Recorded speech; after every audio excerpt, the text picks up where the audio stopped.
Театр. Мой смысл затерянный в пространстве, манящий души, словно мир иной, увековечен в клоунском убранстве, закрытый плюша мертвой тишиной. Лишь отголоском пробудившей веры и эхом танца, и шелестом кулис заставил в невозможное поверить, и музой гения над миром вознестись. Театр. Мой Бог, мое святое время, возможность жить, творить и созидать, пронзил века, пространство, он и время, чтоб править бал и миром управлять. Там запах слез и счастья, и страданий, там боль и страх, рыдание и смех. Там, стои в волнении дыхания, по праву ждет заслуженный успех. Уважаемые гости, дорогие наши родители, мы рады приветствовать вас здесь, на выпускном спектакле 11 класса. Предлагаем вашему вниманию спектакль повести Александра Сергеевича Пушкина «Метель». Приятного просмотра!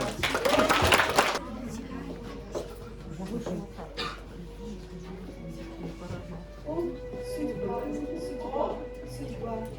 Не всяких сомнений, самая загадочная драма на свете, самая загадочная и самая непредсказуемая. Ты вплетаешь в наши скромные стези такие свои иронии, что они оборачиваются питательной пищей для пылких умов художников слова.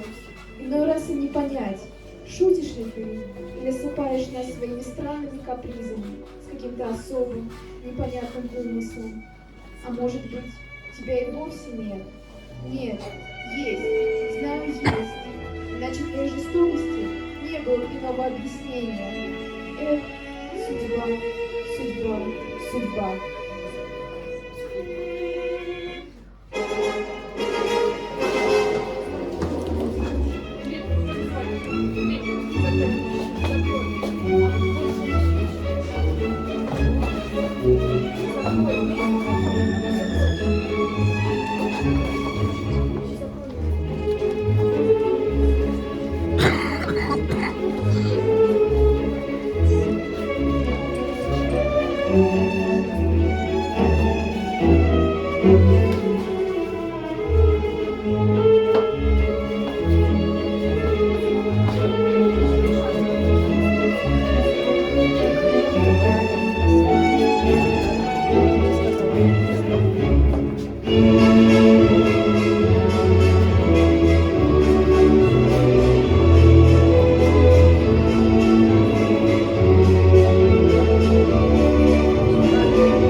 Жаль, как жаль. Этот очень даже ничего. Красивый, живой, симпатичный. Посмотрите на него, милая. Сколько в нем жизни. Настоящая французская шампанское. Я позавидовала вам, если бы это оказался ваш Владимир Николаевич. Хотя, с другой стороны, чем черт не шутит? С другой стороны, мне не придется открывать его у вас, милая. О, я вижу, вы гуляете в луках. Неужели всерьез влюблены? Я не понимаю вас. Как это должно быть чудесно. Не понимать смысла простых слов. Надеюсь, я и тоже скоро вычувствуюсь на небесах. О чем вы? О любви, глупенькая, о любви. Похоже, это чувство вновь посетило меня. Я не понимаю вас. Я влюбилась, Марья Гавриловна, прямо здесь, в доме вашего батюшки. Кого? Того самого Корнета, о котором мы говорили с вами минуту назад. Но он же... Да-да, вы правы. Он не совсем молод. Но разве любовь имеет право влюблять нас только в молодых? К тому же, среди сегодняшних офицеров, самый юный, Может быть, не душою, но телом уж точно. Посмотрите на него, мило. Сколько в нем жизни. Настоящий французский шпиц. Я надеюсь, что ваш Владимир Николаевич окажется таким. Тише! Чего вы боитесь, глупенькая? Я не боюсь. Просто, ну где же он? Да, это пристранно. Может, он не испытывает к вам ответной склонности? Прекратите! Тише, он идет в нашу сторону. Кто? Корнет, если он пригласит вас, я отравлю. Да что вы такое говорите? И как называется та книга? Какая Выбирайте. Разрешите представиться. Отставной Корнет Дравин. Прошу любить и жаловать. Впрочем, жаловать не обязательно. А чего же так? От того, пожалуй, что жалование есть гонорар за труды чиновника, а гонорар за труды офицера – любовь. Верно. Прочитали у Аристотеля? Нет, у его правнука Корнета Дравина. Помилуйте, вы грек? Только в особых случаях. В каких это именно? Допустим, когда я имею намерение пригласить на вальс одну очаровательную особу. И кого же вы пригласите? Нас здесь двое. В былые времена я бы потанцевал с вами обеими сразу, но, к сожалению, злоупотребление вином и поединками лишило меня этого умения. Поэтому я приглашаю только вас. В таком случае я согласна. С прощением. Позвольте ангажировать вас, Наталья. Я не танцую. Почему ты отказалась спонсировать с этим юношей, Маша? Это же сын самого Трофимина, приличный молодой человек. С образованием, между прочим. Видно, тебя имеют некоторые. И батюшка их не прочит тебя за него. Зачем, маменька? Что зачем, Маша? Зачем вы все это устроили? С нам дело для блага твоего. Маменька, не нужно мне этого блага. Я другого желаю. Чего ж ты желаешь, неразумное дитя? Бедность, нужды, позору? Вот как? Значит, я не ошиблась? Значит, вы действительно его не пригласили. Кого его? Будто сами не знаете. А вот и не знаю. Его, Владимира Николаевича. Ах, этого. А чего же не пригласили? Гаврила Гаврилович лично просил их присутствовать. Я вам не верю, маменька. Бог с тобой, Маша. Так все и было. Гаврила Гаврилович изъявил свое желание видеть Владимира Николаевича на балу, а тот, в свою очередь, обещал быть. Ну вот что-то нет до сих пор. Видимо, дела какие-то задержали. Не обманывайте меня, маменька. Это жестоко. О, Господи, Господи, и зачем ты только любовь эту выдумал? Одни беды ведь от нее, одни беды. Чего говорить-то? Совсем помешалась на своем поручике. Как бы не створила чего с собой. Надо Насте наказать, чтобы смотрела за ней лучше. А то, Чего говорить-то? говорит, будто догадалась, что не пригласили мы его. И пущай, оно и к лучшему. Может, поймет, конечно, что не пара он ей. Вон, а сколько женихов. Для того и балу учинили. И пущай, пущай. Вот теперь че знает нашу волю. А ежели чего сделать удумает? Я и удумаю. А как сделает? Господь с тобой, Прасковья Петровна. И думать не смей о таких страстях. От твоих слов душа индивеет. Чего не ради твой язык бескостный? Надо бы Насте наказать, чтобы смотрела за ней лучше. Вот и накажи. А где же она? Да после ж накажешь. А сейчас ужинать пора. Кирилла, вели ужин нести. Пойдем. Ну вот, успокойся.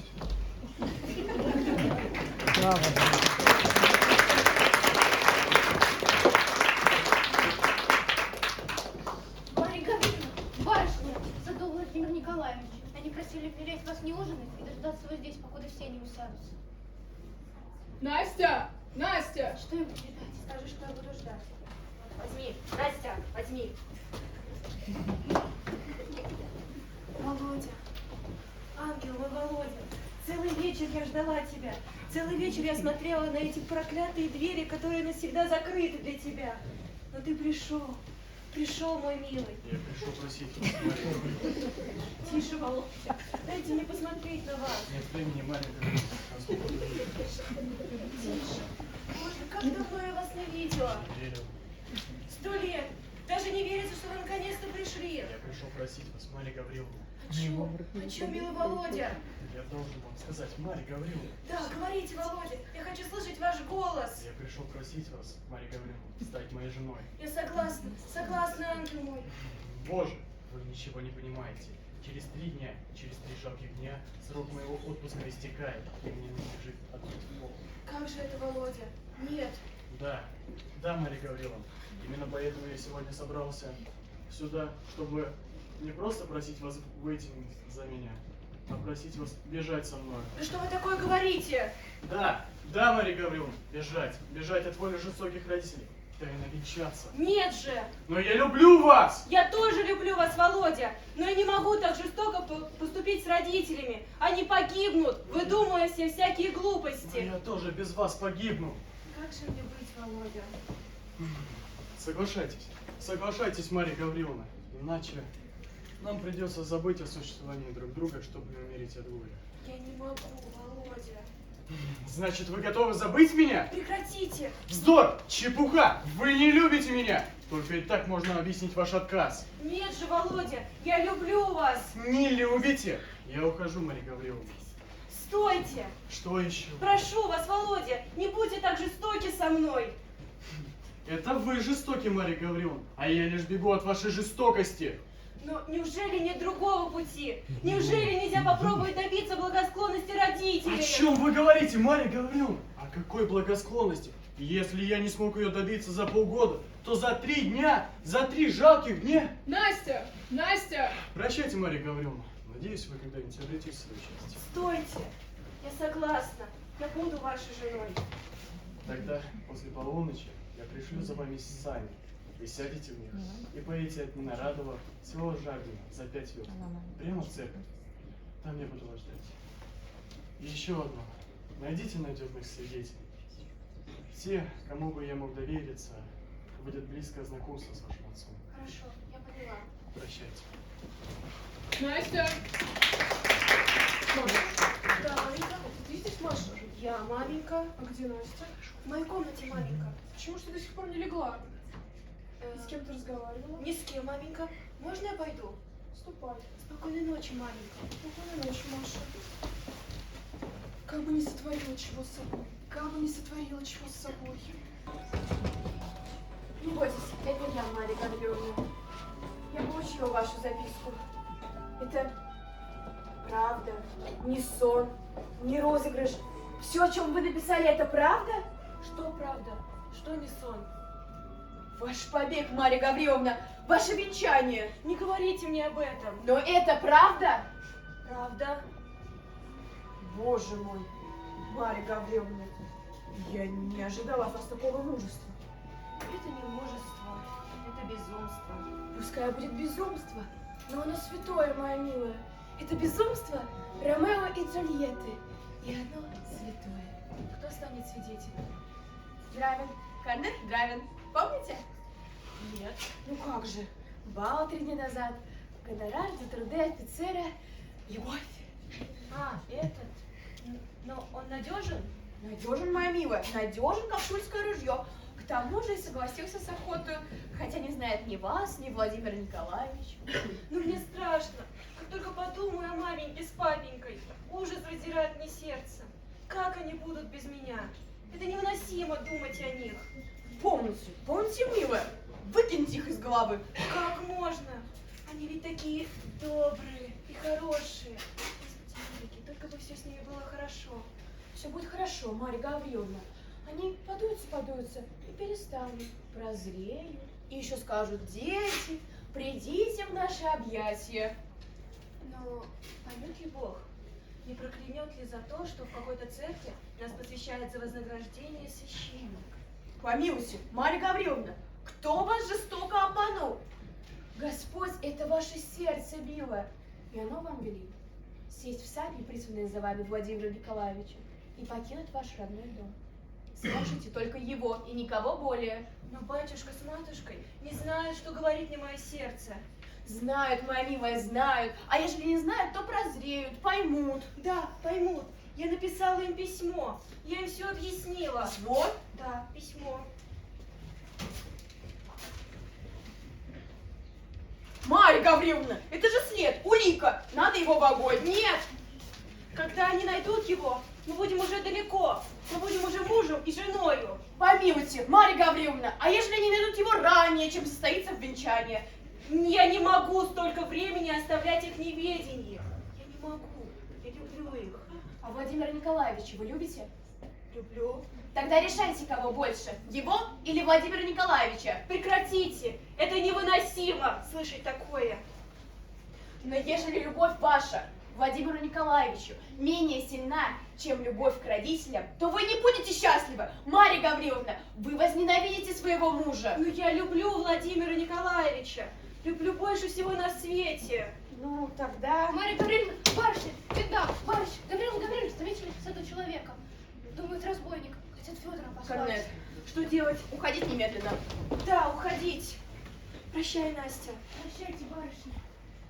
Идемте же, Марья Гавриловна. Письмо! Запамятовала оставить. Идемте, Марья Гавриловна, ну скорее!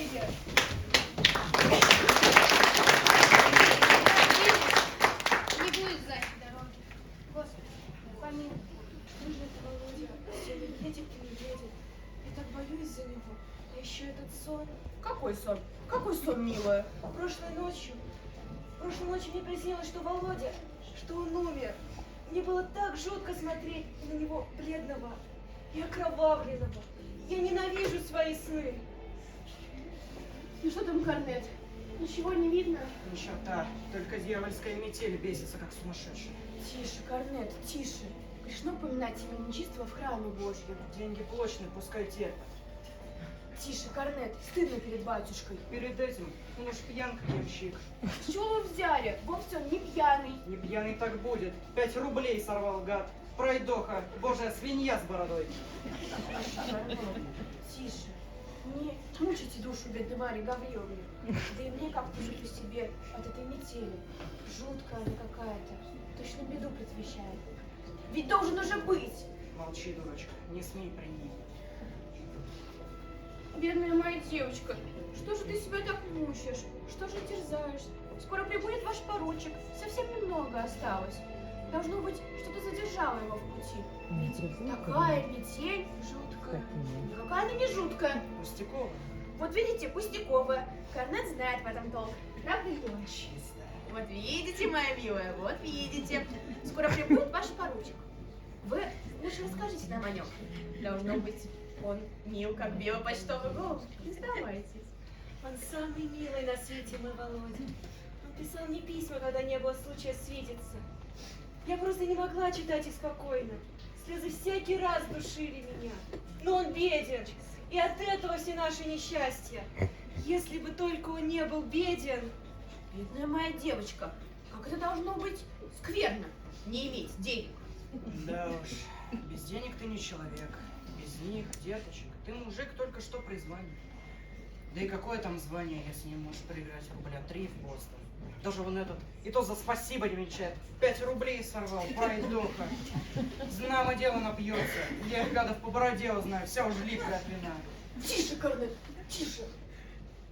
Не слушайте его, Марья Гавриловна. Все у вас будет хорошо. И деньги будут, и детки будут. И дрожайшие ваши родители оттают душою. Только бы вот поручик приехал. Ой, что это я говорю? Приедет, Марья Гавриловна, приедет. Все скоро закончится. Не переживайте. А ежели нет? Приедет, Марья Гавриловна, приедет. Идите, Корнет, подержите на паперти, как бы не проскочил он в церковь. Только вот оденьтесь потеплее. Знаете, что я сейчас подумала? Может, не нужно всего этого? Может, не нужно этого венчания тайного? Может, домой лучше? Ведь не поздно еще. Марья Гавриловна, ну что вы такое говорите?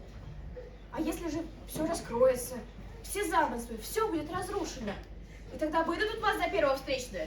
Я знаю, как это такое делается. Это просто. Сюда, сюда! Приехали, решайтесь, Марья Гавриловна. В глазах все помутилось. Это от нервов пройдет. Все хорошо, Марья Гавриловна. Приехали, где пап? Ну где же вы замешкались? Чуть было не уморили невесту. Но главное, что приехали. Я не понимаю. Прикажете начинать? А? Ага. Начинайте, батюшка, начинайте.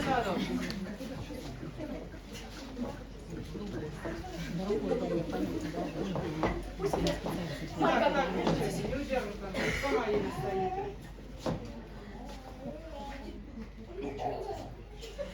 Благослови Бог нас всегда ныне и присно во веки веков. Аминь. Короче, святой отец, в обмороке невеста. Как прикажете? А вручается раб Божий. Владимир. Владимир, рабе Божий.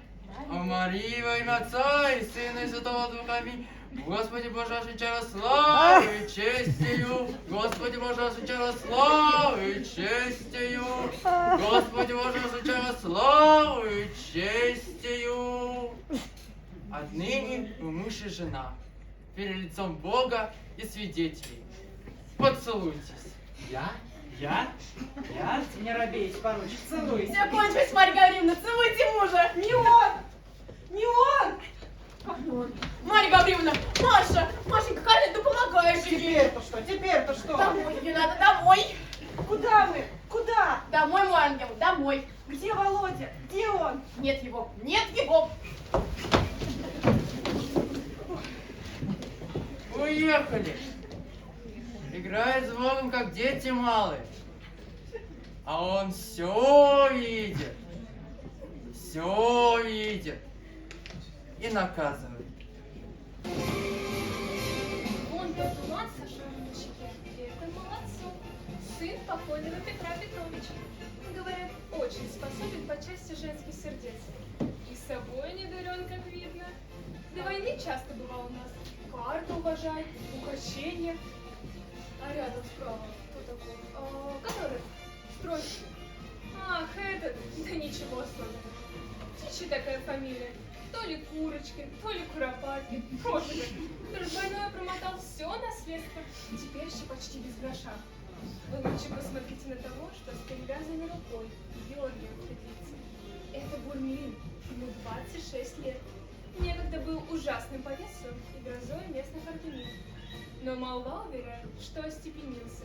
И теперь нрава тихого и спокойного. Во что, правда, верится с превеликим трудом? Чего же? Как же от чего? Вы только посмотрите, какие взоры он кидает по женским шеям и плечикам, будто голодный тигр в центре стада антилоп. Вы несправедливы, моя дорогая. По-моему, он уже выбрал объект своих притязаний. И кто же это? Как? Не догадались? Помилуйте, не поверьте. Ей, и только ей посвящен этот взгляд. Ну кто же она, эта счастливица? Марья Гавриловна. Бог мой, вы правы. Он буквально испепеляет ее.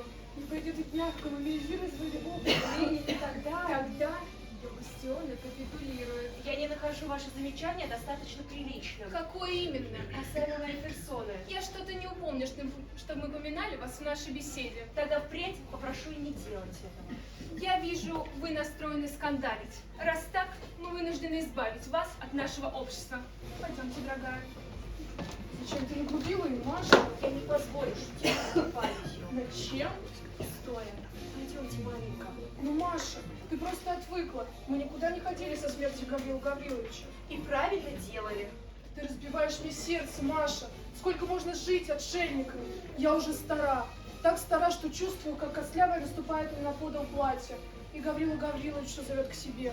Но я не могу умереть, покуда не разрешилась твоя судьба. Я должна принести ему на небеса хорошие известия. Не говорите мне про судьбу, маменька. Я ненавижу ее. Как ты смеешь говорить такое, глупое дитя? Смею. После всего, что она сделала со мною, смею. И чего же такого она с тобой сделала, что ты так говоришь? Пойдемте, маменька. Нет, мы никуда не пойдем. Общество не одобрит таких капризов. Меня не интересует мнение этого общества. Кажется, сейчас состоится первое знакомство. Уйдемте, маменька. Стой! Прасковья Петровна, разрешите представить вам Владимира Владимировича Бурмина, герой войны, полковник, имеет честь пребывать на Куску, в своем поместье, по соседству с вашей деревней. Позвольте познакомить вас с моей дочерью. Марья Гавриловна. Владимир Владимирович. Мне душно, маленька. Позвольте познакомиться. Хорошо, Маша, иди. Прошу прощения. Вы на нее не обиделись? Нет, что вы, я ее понимаю. Мы здесь совсем недавно. Как сохранили нашего батюшку, так и оставили Ненарадово. Ненарадово? Вам знакомы наши места? Ненарадово. Нет, что-то не припомню. Ах, какая жалость. А я была подумала, что вы были там и сможете порадовать старуху какому-нибудь приятному известию. Ой, что это я? Совсем стыд потеряла. Вы верно желали общества моей дочери, а вынуждены находиться с моей нудной персоной. Что? Нет, ваше общество неприятно. Это вы из вежливости. Ну, надо признать, что отчасти. Ваша дочь мила. Я был бы счастлив. Тогда нет ничего проще. Я буду рада видеть вас у нас на обеде в воскресенье. Но ваша дочь... Марья Гавриловна тоже будет рада. Ну... Ежели вы откажетесь, это разобьет сердце бедной девочки. И мое. Согласен, конечно, согласен. Тогда я бегу обрадовать Машу этой приятной новостью. Прощайте. Кривое дело. Что? Ты идешь на заранее проигрышный лист, полковник. Я не понимаю тебя. Трудись объясниться. Эта девица не преступна, как и Мелон. Еще до войны она была влюблена в одного бедного поручика. Кто он таков и что за птица? Историю умалчивает. Известно, что ее родители были против их отношений по причине его материальной слабости. Однако был бесталанным дураком, что нередко среди нашего брата. А после? После он исчез. Говорят, что его имя было в числе тяжело раненых и смерти и раненых при битве под Бородиной. А еще позже в списке среди погибших при наступлении французов в Москву. С одной стороны, дорога как бы свободна, а с другой, все, кто отважится наступить в нее, натыкается на призрак бедного поручика. Вот и ты, Бурмин, обязательно столкнешься с этим призраком. Есть и другие призраки на этой дороге. А таких не ведаю. Уверяю тебя, есть. Ну вот видишь, ты и сам не уверен в состоятельности своей затеи. Посему лучше отказаться от нее. Затеи? Поверь мне, нет никакой затеи. Ну вот, и тем лучше. Лучше? Ну да, лучше. Видишь тех двух прелестных созданий. Ну, вижу. И что? Ну вот, они не имеют ничего против, чтобы устроить сегодня поэтический вечер в моем поместье. Что же требуется от меня? Ты поражаешь меня, Бурмин. Помилуй, я не догадываюсь о смысле твоих намеков. Хитрец, каков хитрец. Помилуй, это правда. Дьявол, ты сущий дьявол, Бурмин. Ну говори же. Ты не шутишь? Нет. И рука у тебя не болит? Нет. Тогда чего? Просто я устал, хочу отдохнуть. Возьми кого-нибудь другого, Соколова, к примеру. Хромого? Ну да. А чем он плох? Не издевайся, Бурмин. Прости. Ну так ты идешь? Нет.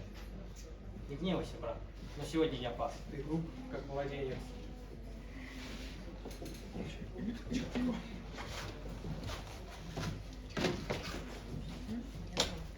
Может быть, прав Молодцов, раз столь грозные призраки стоят на нашей дороге.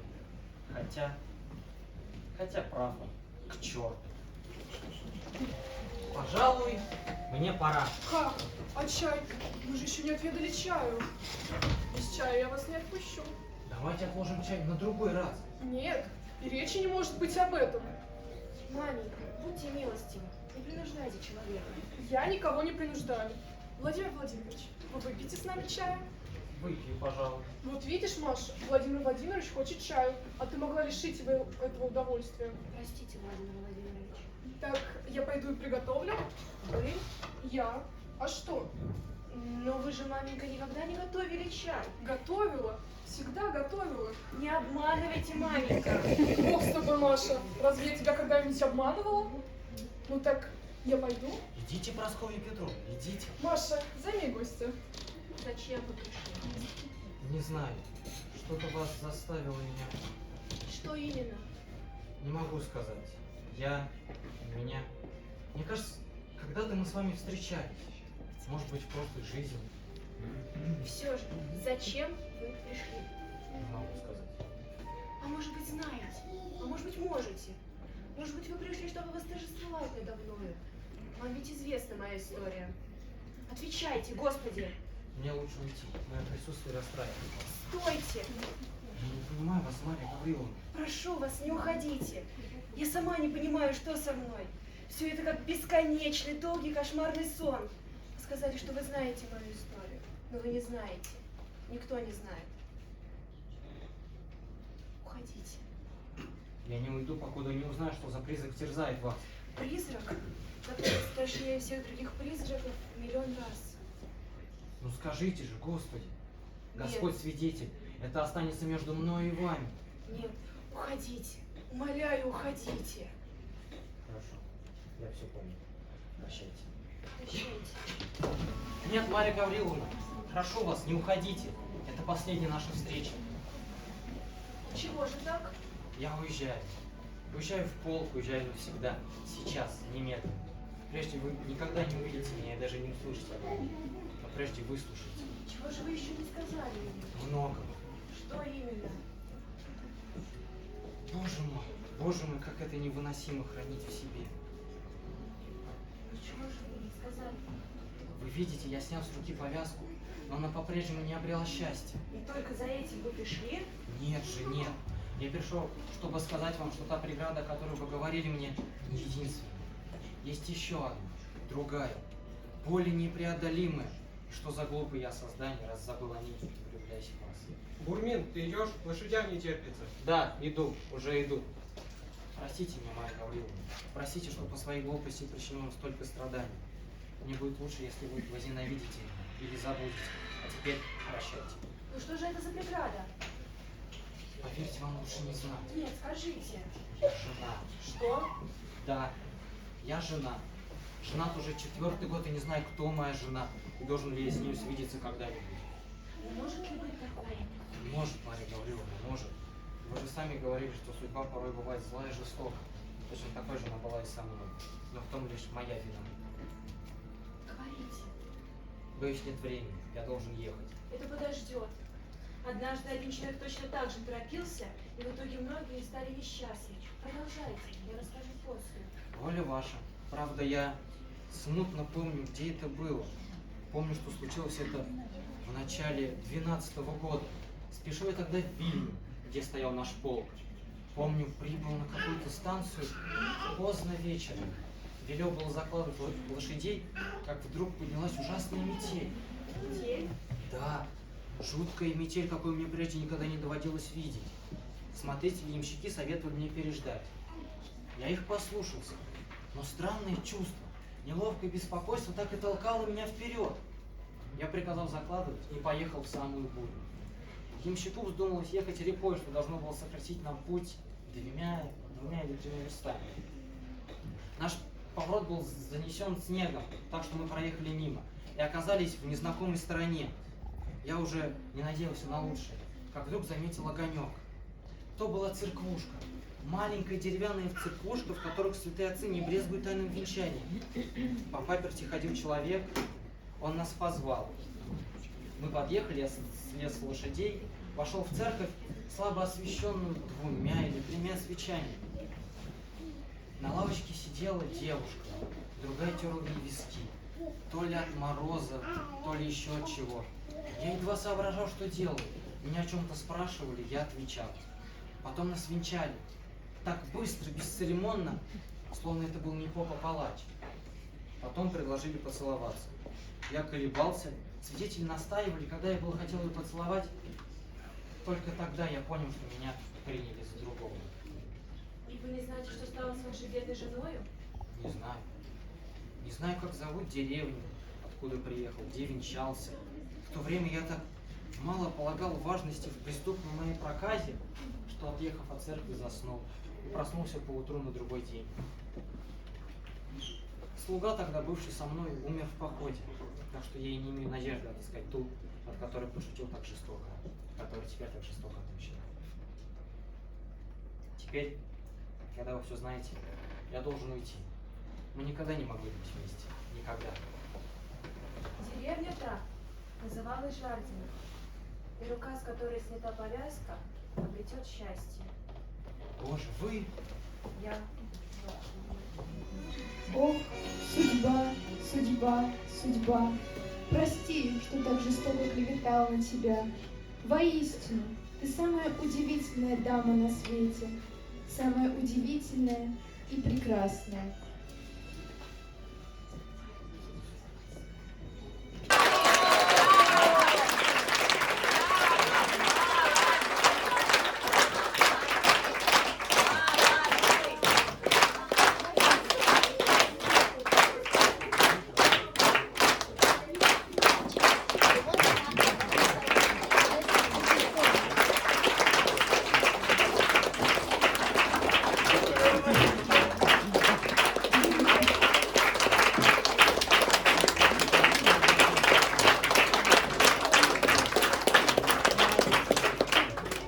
В нашем спектакле роли исполняли Марья Гавриловна, Рыцарская Анастасия, Прасковья Петровна, Любченко Ирина,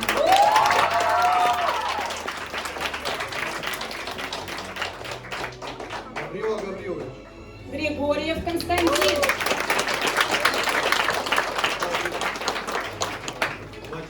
Николаевич. Зенин Никита.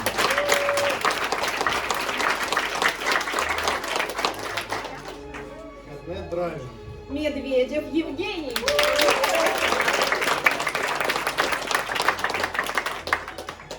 Кит. Маркина Софья.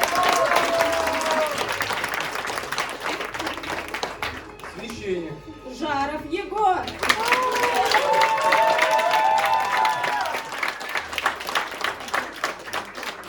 Бурмин. Любушкин Никита.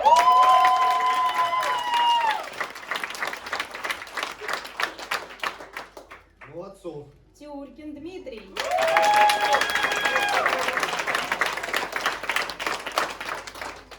Настя. Карпова Анастасия.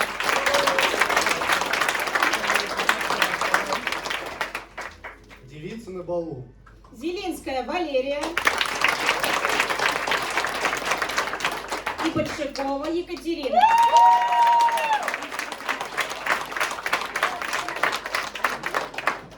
Рассказчик. Голобокова Анна.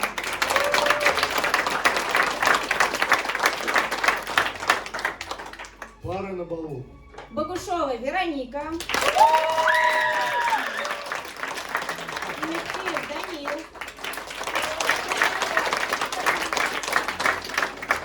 Алексеева Диана. Тереков Егор.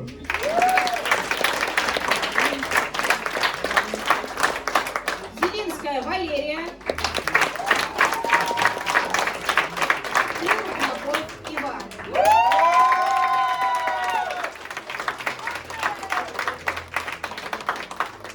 Ведущая. Харламов Никита.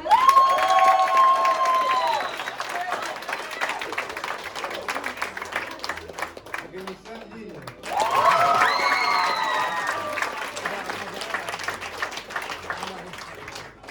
Художественный руководитель театра Эврика.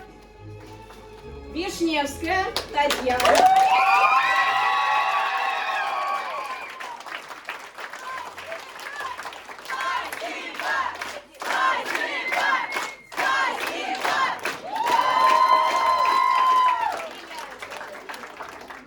Я хотела бы еще восстановить справедливость, потому что забыли одного актера. Кого? Хозяин. Хозяин Хандыга Максим.